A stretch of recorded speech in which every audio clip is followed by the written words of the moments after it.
Boa noite, meus amigos e minhas amigas. Como é que estão? Tudo bem? Vamos tentar colocar aqui o nosso tema da live de hoje. E aí, pessoal, sejam todos muito bem-vindos. Tudo bem? Tô vendo o pessoal entrando.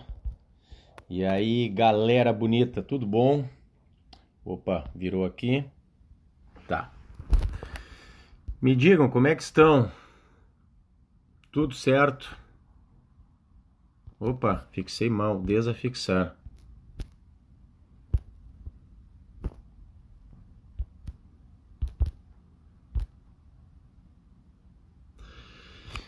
E aí, pessoal, tudo bem? Estou escrevendo aqui, tá? Opa, desafixar. Vamos conversar sobre lavagem de dinheiro hoje? Opa. Tudo bem, Claudinei? E aí, Robertinho, Brasília, como é que estão? Meu amigo Henrique, direito a dever. Tudo certo, hein? Tudo certo, né? Arrumando o celular, esperando vocês entrarem pra gente, começar.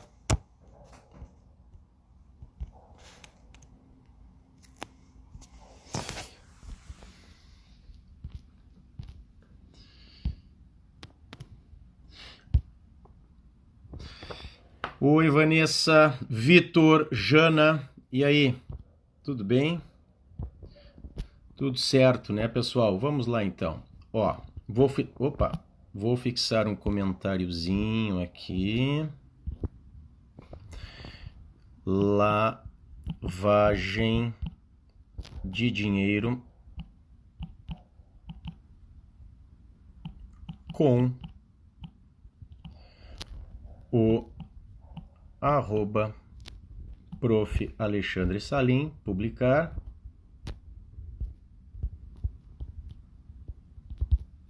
Fixar o comentário. Fixado. Lavagem de dinheiro com o arroba prof. Alexandre Salim. Charles Lima, meu amigo. Tem que fazer sorteio do seu livro, hein, professor? Eu tenho que fazer, meu amigo. Sabe que essa é uma época para nós, autores, ela é difícil para sorteio porque a gente depende das editoras, né?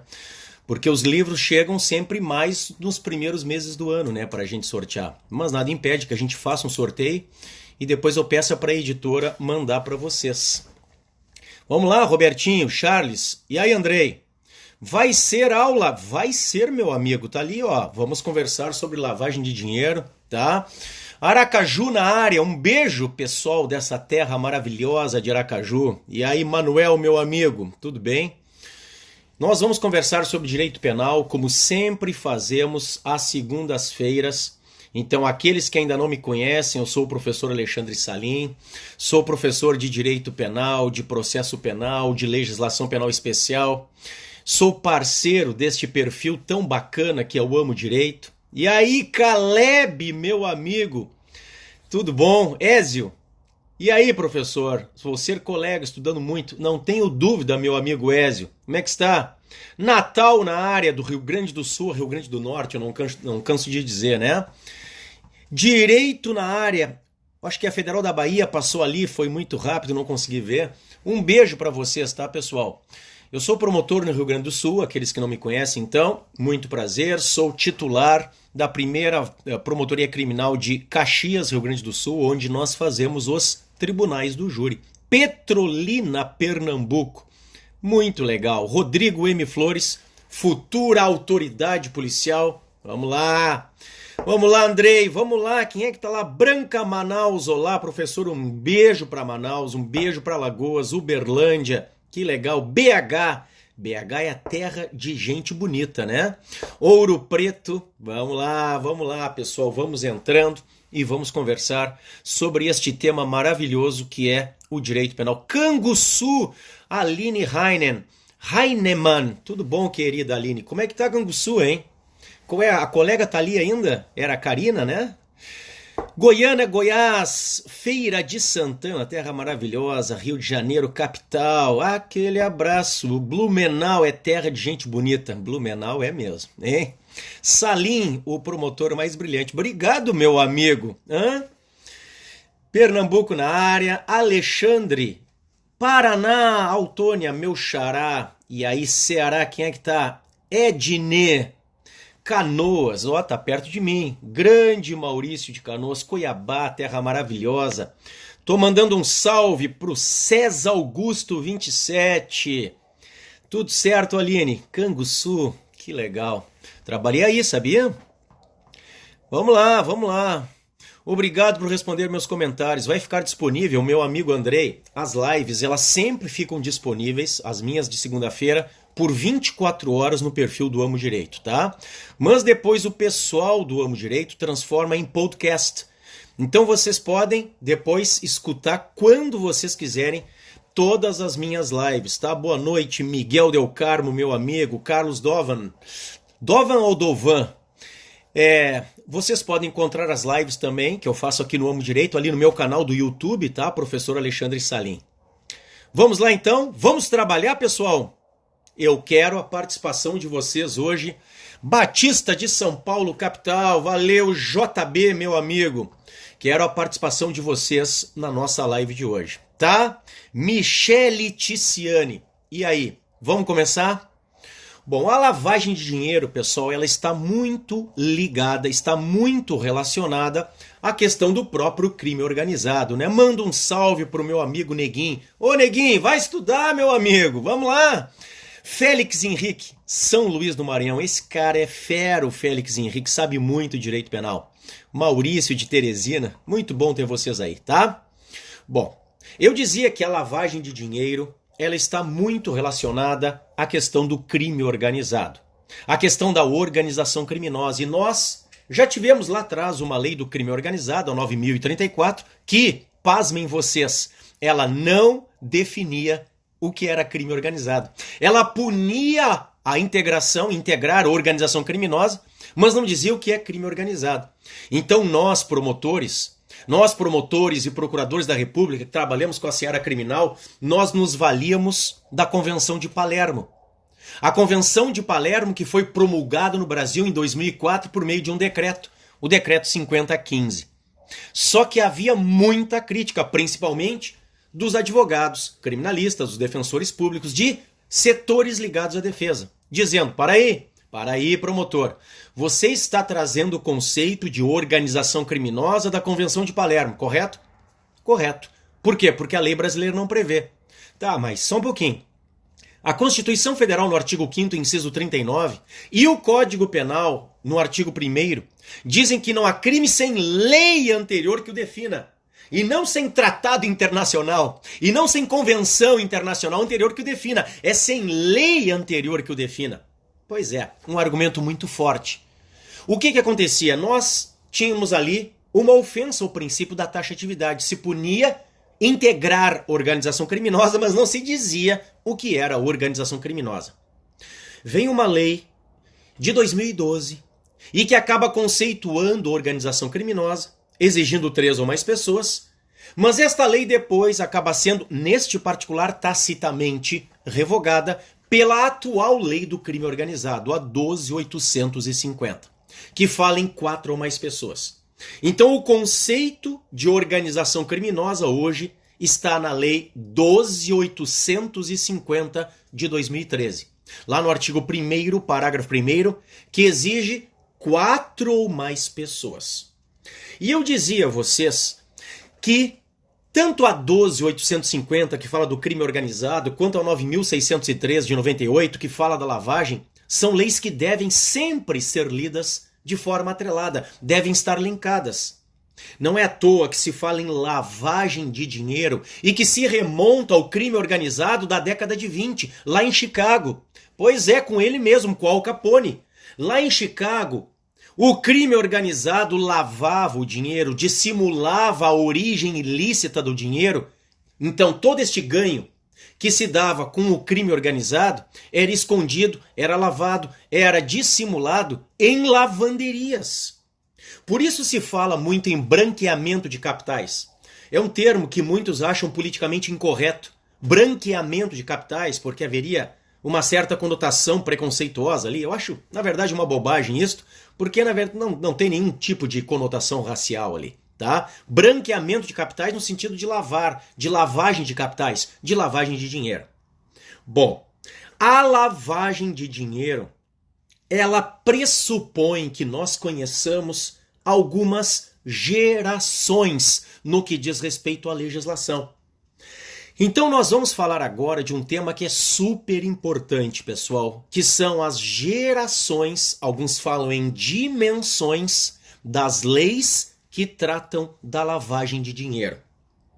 Uma primeira geração, ou uma primeira dimensão, que é aquela que surgiu com as primeiras leis de lavagem, dizia que se lavava dinheiro oriundo do tráfico de drogas.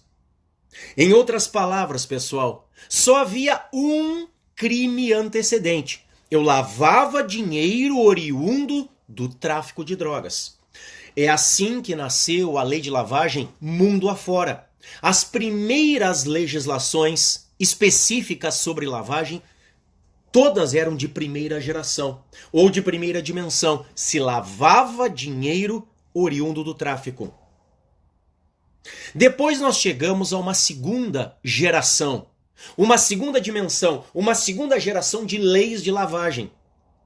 Leis que já trazem um rol de crimes antecedentes, onde está o tráfico de drogas, mas não somente ele.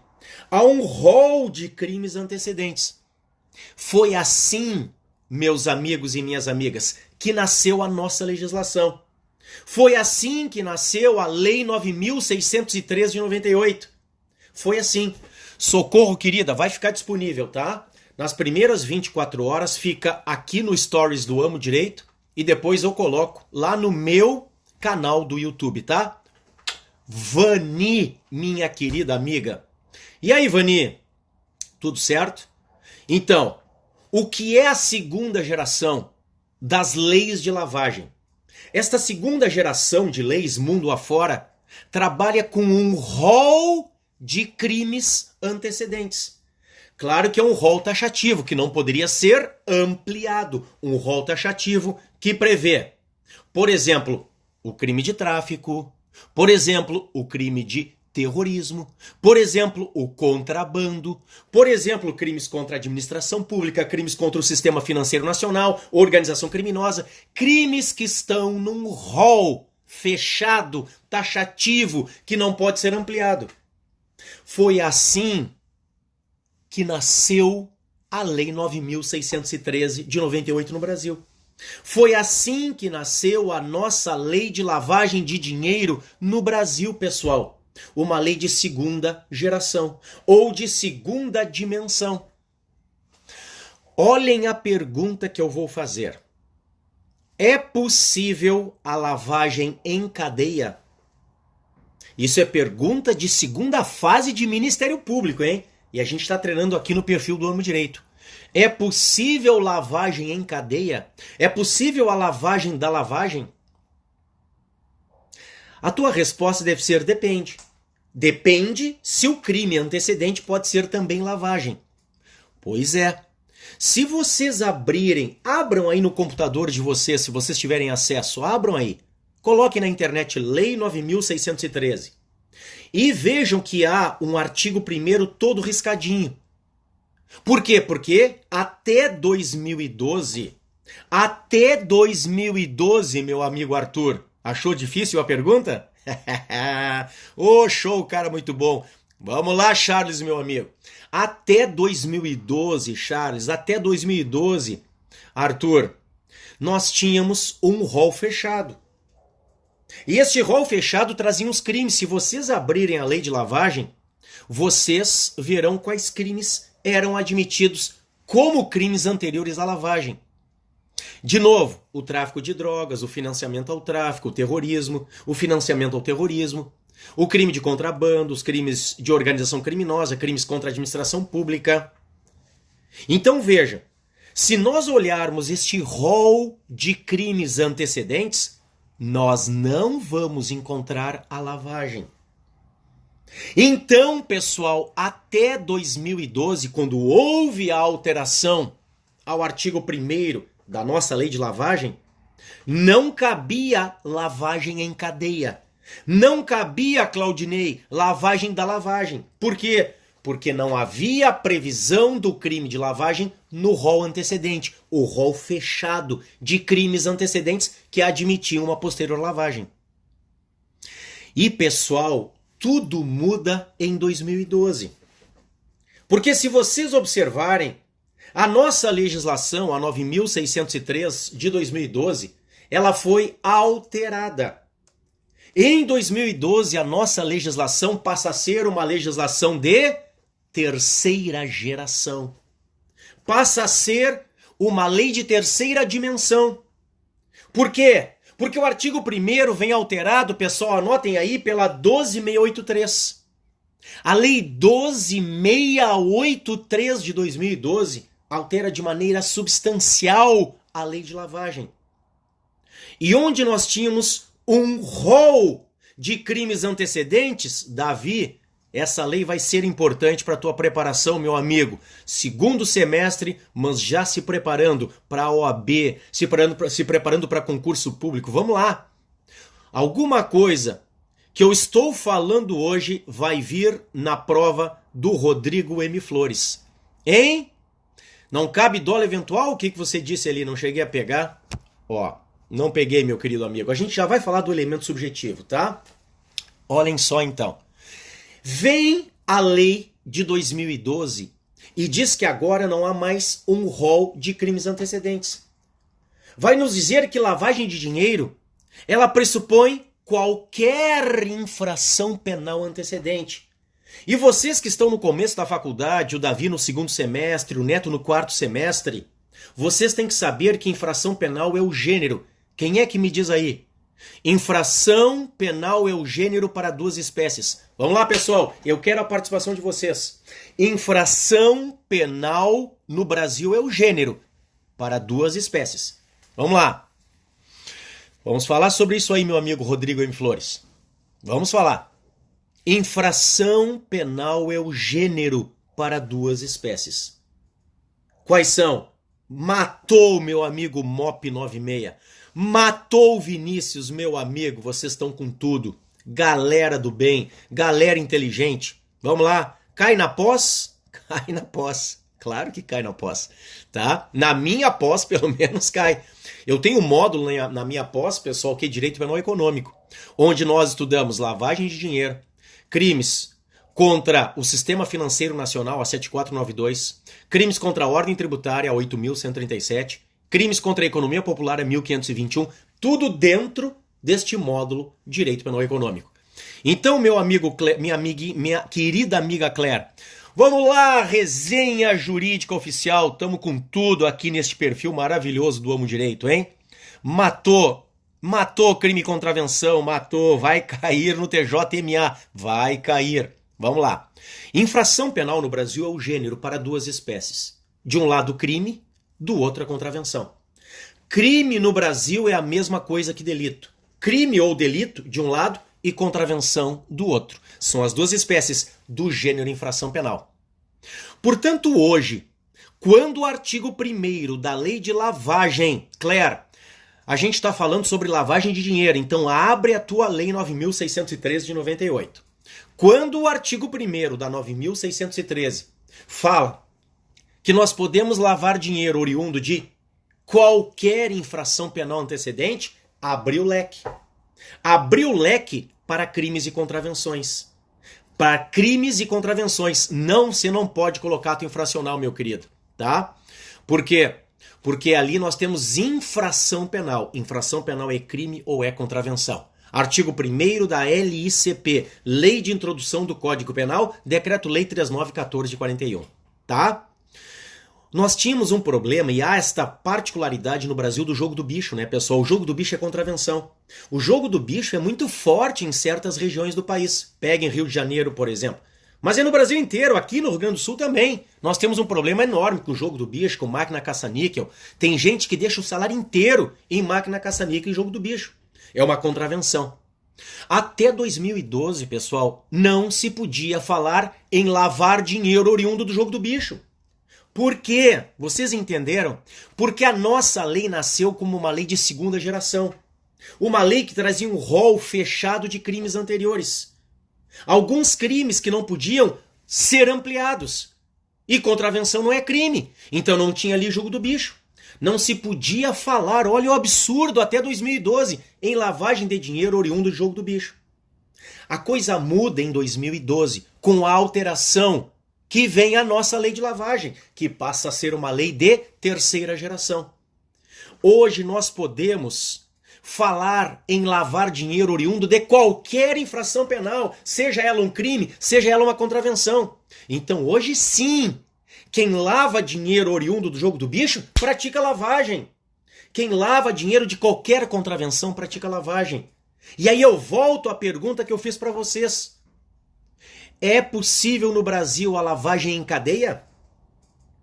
Ou poderia vir assim, é possível no Brasil a lavagem da lavagem? A lavagem da lavagem? A lavagem em cadeia? A resposta de vocês, minhas amigas e meus amigos, é depende. Até 2012, antes da reforma à lei de lavagem, não. Porque a lavagem não era crime antecedente no rol fechado. No rol taxativo. Agora hoje, não tem mais rol, pessoal. Hoje se fala em lavar dinheiro oriundo de qualquer infração penal. Qualquer crime anterior ou contravenção anterior. Então, hoje, sim, é possível a lavagem em cadeia. Hoje sim é possível a lavagem da lavagem. 10, né? Bom, seguindo. Se nós pudéssemos conceituar lavagem de dinheiro, isto vai para os meus amigos que estão nos primeiros períodos, nos primeiros semestres aí da faculdade. Como é que vocês conceituariam lavagem de dinheiro, hein, pessoal? Vamos lá. Para o pessoal que está começando. E aí, Ronaldo, meu amigo? Grande Rodrigo M. Flores. Vamos lá, Henrique Dotto. E aí? Se nós pudéssemos conceituar lavagem de dinheiro, seria como? É só vocês pensarem. Lavagem de dinheiro é a desvinculação ou o afastamento do dinheiro da sua origem ilícita. Isto é lavagem de dinheiro, numa linguagem que fica fácil de vocês entenderem. É a linguagem que eu passo para os meus alunos em sala de aula. Lavagem de dinheiro é o afastamento, é a desvinculação do dinheiro da sua origem ilícita. Olha só, vou pegar aqui o conceito do meu amigo Fontana, que sabe muito, esse cara sabe muito penal. Tentar dar uma aparência de ilícito à origem ilícita do dinheiro. Matou. Muito bom. Tentar tornar lícito o dinheiro oriundo de forma ilícita. Tá bom também, Gabriel. Tá bom sim. Esconder a origem do dinheiro. Tá bom, Davi. É isso aí. Isto é lavagem de dinheiro. Nós vamos desvincular, nós vamos afastar o dinheiro da sua origem ilícita. É por isso, pessoal, que em termos didáticos se fala que a lavagem pressupõe 3 fases: a conversão, a dissimulação e a integração. Na conversão, nós vamos transferir este dinheiro que foi ganho de maneira ilícita para outro local. É muito comum, pessoal, na conversão, e que é conhecido em inglês pelo nome placement, o placement. Então a nossa conversão, é muito comum a técnica, cuidem agora, do smurfing. Quem é que escreve para mim? Escreve aí, por favor, Rodrigo. Por favor, Rodrigo M. Flores, meus amigos. Smurfing. Gabriel Fontana, escreve aí para mim. Smurfing. Escreve smurfing. Smurfing, né? Smurfing. Dos Smurfs. Com certeza, todos vocês conhecem os Smurfs, né? Não sou eu o único velho aqui da live, né? Ei, a minha filhinha Laurinha não conhece os Smurfs. Eu tento mostrar os desenhos antigos para ela. Alguns ela não se interessa muito, né? É aquele bichinho azul. É isso aí, meu velho. É aquele bichinho azul, tá? Não, se escreve smurfing, tá? Smurfing. Ei? Isso, Smurf, matou. Olha ali, Smurf, mas vocês põem ING no final. Smurfing. É a técnica do smurfing. O que é a técnica do smurfing? É muito comum, pessoal, e eu faço investigação de tráfico de drogas, né, na minha atividade de promotor, os traficantes fazem o quê? Eles depositam pequenas quantias, de forma anônima. Matou, exatamente como o Neto escreveu ali, Smurfing, tá? Como o Rodrigo escreveu Smurfing, Claudinei Smurfing, mataram. Carol, obrigado, querido Smurfing, Júlia Smurfing, mataram. Pensem comigo. Vários depósitos que são realizados de pequenas quantias e de forma anônima, para não identificar a fonte, né? Então, ao invés de eu depositar 50 mil reais de uma vez só, e aí eu vou ter que identificar a fonte, colocar CPF, ou se for PJ, um CNPJ, se for uma PJ, um CNPJ, tá? Se for uma pessoa física, um CPF. Então vejam, nós temos esta técnica do Smurfing, que é depositar pequenas quantias, ao invés de uma grande quantia, de forma anônima, para esconder a origem ilícita do dinheiro. Então vocês têm que entender que na técnica na primeira fase, na conversão, que é o placement, eu vou deslocar, eu vou transferir o dinheiro que foi obtido de forma ilícita para outro local. É muito comum mandar o dinheiro para outro país. Então aqui no Rio Grande do Sul nós temos o problema aqui com o Uruguai, etc., Paraguai. Então o sujeito vai passando, passa a ponte da amizade, vai passando a fronteira e vai levando um pouquinho, cada vez que passa um pouquinho, um pouquinho, um pouquinho. Bom, lá do outro lado da fronteira ele tem o dinheirão que ele auferiu de maneira ilícita. Então esta é a primeira fase da lavagem. Esta é a fase da conversão, é a fase do placement. Eu vou transferir o dinheiro que foi auferido de maneira ilícita para outro local. E aí nós chegamos... Paulinha, tudo bom, querida? E aí, Duda? Na segunda fase. A segunda fase é a fase da dissimulação, o chamado layering em inglês. A fase da dissimulação. Eu vou dissociar o dinheiro da sua origem ilícita para evitar um rastreamento. E nós chegamos à terceira fase, que é a fase do recycling, da integração, integration ou recycling. Quando o dinheiro é misturado a outro dinheiro que é limpo. O dinheiro, aspas, sujo, é misturado ao dinheiro limpo. E misturado ao dinheiro limpo depois, ele é empregado em negócios lícitos. Então agora eu tenho meu dinheiro todo misturado, o que eu ganhei com tráfico de drogas, misturado ao que está na minha conta, e eu compro um imóvel. Então é a terceira fase, o recycling, integration, a integração, que é a lavagem propriamente dita. Bom, estas três fases são puramente didáticas para facilitar, minha querida Babi. Um beijo, tá? Vamos lá, penal na veia. O penal é a disciplina mais apaixonante do direito, né? A gente tem que reconhecer, o penal é a vida como ela é. Hein, pessoal? Eu vou depois fazer uma live. Eu fiz uma postagem no meu Instagram, vocês olhem lá, tá? @prof.alexandre_salim, sobre os delatores e os delatados. Sobre esta decisão polêmica do STF. A questão é, delatados devem falar somente depois de delatores dentro do processo? Porque são todos réus, né? Réus delatados, réus delatores. Os réus delatados têm ordem, então, para o interrogatório? Tem ordem para as alegações finais? Essa é a questão. O STF, pela segunda turma, diz que tem por maioria, tá? Essas três fases da lavagem de dinheiro, conversão, dissimulação e integração, elas são puramente didáticas. Nós não precisamos das três fases para a consumação do crime de lavagem, deixando bem claro, tá?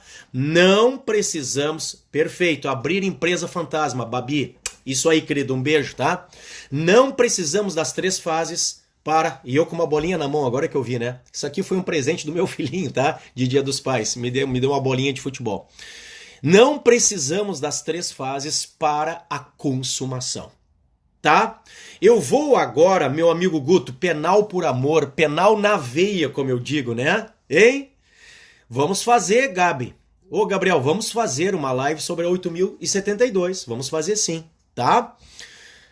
Vamos agora para a pergunta do meu amigo Rodrigo M. Flores. A questão é a seguinte: no que tange ao elemento subjetivo, a lavagem é um crime doloso. Não há lavagem culposa no Brasil. A lavagem é um crime eminentemente doloso, que pode ser praticado, Neto, tanto por dolo direto quanto por dolo eventual. Ah, mas pode ser dolo eventual? Pode. Pensa comigo. Eu quero que vocês pensem, e o Rodrigo M. Flores trouxe o caso lá do... Tem um filme, né, chamado Assalto ao Banco Central, que é o caso lá do Banco Central de Fortaleza. Vocês sabem que tá errado esse título do filme, né? Tem nada de assalto ao Banco Central. Não tem violência, não tem roubo. O que nós temos ali, se o filme tivesse o nome técnico, seria furto qualificado pela escalada ao Banco Central. Entrar por baixo cavando um túnel é qualificadora da escalada. Furto qualificado pela escalada ao Banco Central. Pensa comigo. Eu tenho uma loja de carros. Chega um sujeito na minha loja com uma sacola de dinheiro e diz assim: eu quero o melhor carro da loja. Olha, aquele lá custa 200 mil reais. Tá aqui, ó, 200 mil reais. 200 mil reais. Eu tô pagando à vista, quero levar agora. Tá? Não precisa nem de nota. Melhor até que nem saia a nota. Bom, a questão é: eu, comerciante, eu, dono da loja, eu posso aceitar? Existe uma teoria no Brasil, pessoal, que é a teoria da cegueira deliberada.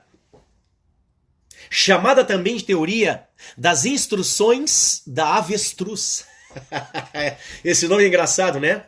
Teoria das instruções da avestruz. Por quê? A avestruz, quando ela está numa situação de perigo, ela se vê em risco, o que ela faz? Pum! Ela coloca a cabeça no buraco. Ela coloca a cabeça no buraco. Então veja, esta é a teoria da cegueira deliberada. A teoria das instruções da avestruz. Isso, das instruções da avestruz, tá, Rodrigo? Vejam, eu, comerciante, me coloco voluntariamente em uma situação de erro de tipo. Essa é a questão. O agente, pessoal, se coloca voluntariamente em erro de tipo. Então ele se coloca em uma cegueira deliberada. Ele não quer ver, ele está pensando só no lucro. Ele não quer enxergar o óbvio. O óbvio, tá? A delação está no parágrafo 5º da lei. Perfeito, Gabriel. A delação ou colaboração premiada está no artigo 1º, parágrafo 5º da Lei de Lavagem 9.603 de 98. Então a lei de lavagem, ela pode ser, o crime de lavagem, pode ser praticado por dolo direto ou por dolo eventual. No dolo eventual, nós trabalhamos muito em sala de aula a teoria da cegueira deliberada ou das instruções da avestruz. Tá? Não cabe forma culposa, lembrem disso. Tá? A partir do artigo 2º da lei, pessoal, nós temos questões processuais que são muito, muito importantes. Porque pensa comigo, eu estou trabalhando com lavagem de dinheiro oriundo de um crime anterior de tráfico de drogas. A questão é, eu preciso da comprovação do crime anterior de tráfico? Eu preciso do trânsito em julgado da condenação definitiva do crime anterior de tráfico? São questões que vão aparecer na prova de vocês. E o código, desculpem, e a lei de lavagem 9.603, ela diz que não. Eu falo no finalzinho da autolavagem. Pode deixar, Rodrigo. Deixa comigo, tá? Eu falo sobre isso depois. A Lei 9.613 diz que nós temos que ter uma prova, uma demonstração, uma materialidade do crime ou da contravenção antecedente. Como é que nós, promotores criminais, fazemos quando nós denunciamos lavagem? E eu já antecipo para vocês, regra geral é justiça estadual, não é federal. Já falo disso para vocês, tá? Bom, nós tiramos um xerox, uma cópia do crime antecedente ou da contravenção antecedente, dos autos daquela infração penal antecedente e juntamos na denúncia e tocamos para frente o crime de lavagem. Então eu preciso de uma demonstração de que existe de uma materialidade da infração penal antecedente. Agora, eu não preciso de um trânsito em julgado em uma condenação da infração penal antecedente. Olhem a pergunta que eu vou fazer agora. Eu quero a participação de vocês. Digamos que o crime antecedente seja tráfico de drogas, só que ele está prescrito. O tráfico de drogas é o crime antecedente à lavagem e está prescrito. Nós podemos, mesmo assim, trabalhar de forma autônoma com a lei de lavagem? E aí? O crime antecedente está prescrito. O tráfico de drogas, no meu exemplo, prescreveu. O sujeito está lavando dinheiro hoje do tráfico, que está prescrito. Eu posso, mesmo assim, trabalhar com a lavagem? Claudinei disse não. Quem dá mais? E aí? E aí? Olha só, o Helder disse sim. Vani disse sim. Se a Vani disse sim, vocês já sabem, né? É sim. E aí, Carolzinha? É sim. É sim, é sim, é sim. A questão é a seguinte, pessoal. É sim, Jonas, é sim, tá? Vocês vão ler, me prometam que vão ler. O parágrafo 1º do artigo 2º da Lei de Lavagem. O parágrafo 1º do artigo 2º da Lei de Lavagem. Que vai trabalhar, que vai nos trazer a total independência, uma total autonomia do crime de lavagem. Haverá o crime de lavagem de forma autônoma, mesmo que o autor seja desconhecido. Mesmo que ele não tenha culpabilidade. Por exemplo, seja um adolescente infrator. Mesmo que nós tenhamos, pessoal, mesmo que nós tenhamos prescrição no fato antecedente.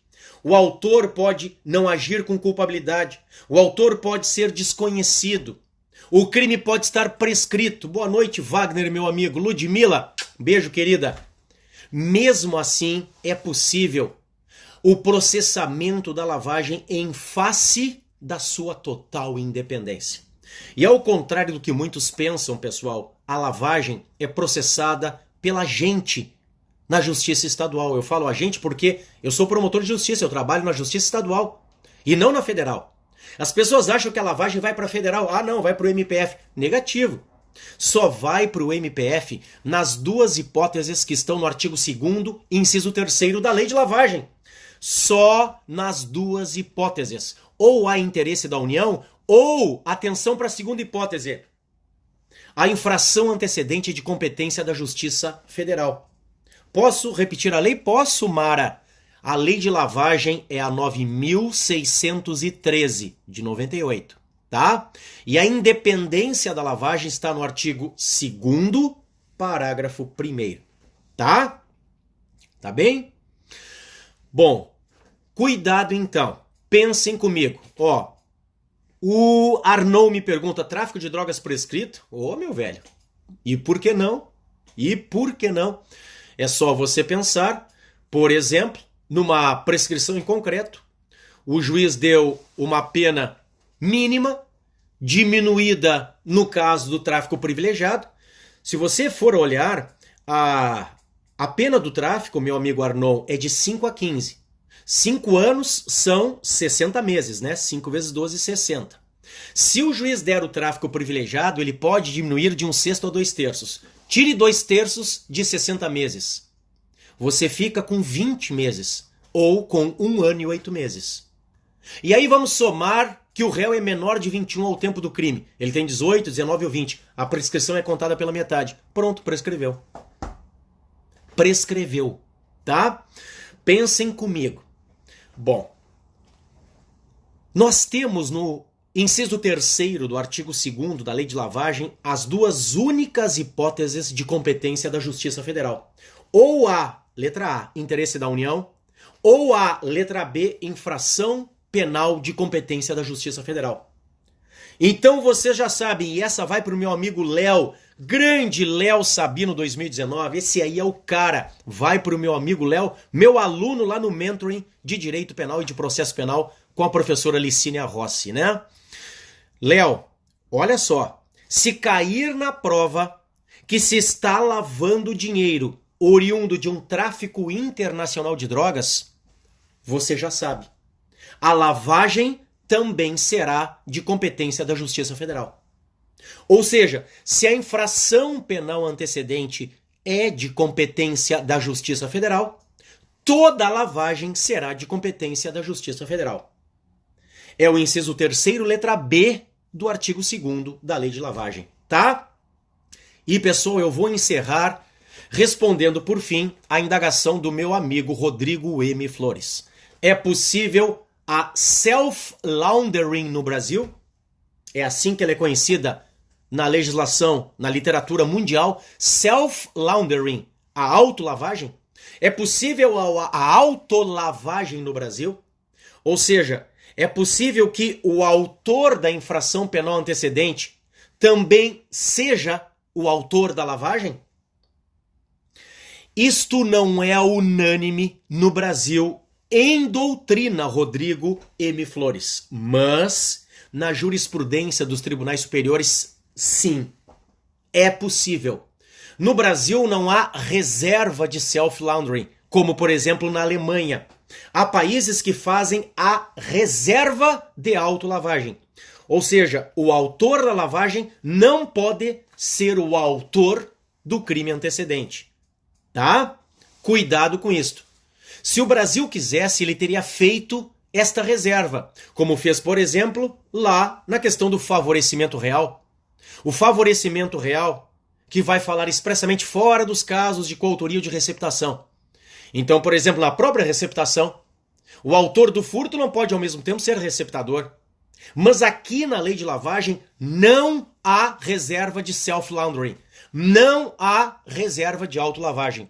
Então o autor, vamos lá, por exemplo, do tráfico de drogas, ele pode também ser autor da lavagem do dinheiro oriundo deste tráfico de drogas. Tá? Pessoal, 22h43, estou encerrando, desejando uma boa noite com vocês. Sonhem com o direito penal, respirem o direito penal e contem comigo na preparação em direito penal, em processo penal e em legislação penal especial, tá? Um dos colegas sugeriu a lei dos crimes hediondos, é um bom tema, quem sabe fazemos este tema na semana que vem. Dinar, querida, se você perdeu, veja depois no Stories do Amo Direito, nas próximas 24 horas, ou em podcast do Amo Direito, ou entre lá no meu canal do YouTube, tá? Professor Alexandre Salim, que eu vou deixá-la salva lá também, tá? Contem comigo, pessoal. Um beijão, tá? Toda segunda-feira, 22 horas, estaremos juntos aqui discutindo este que é o mais sensacional e fascinante dos ramos do direito, o nosso amado direito penal. Beijo pra vocês, boa noite.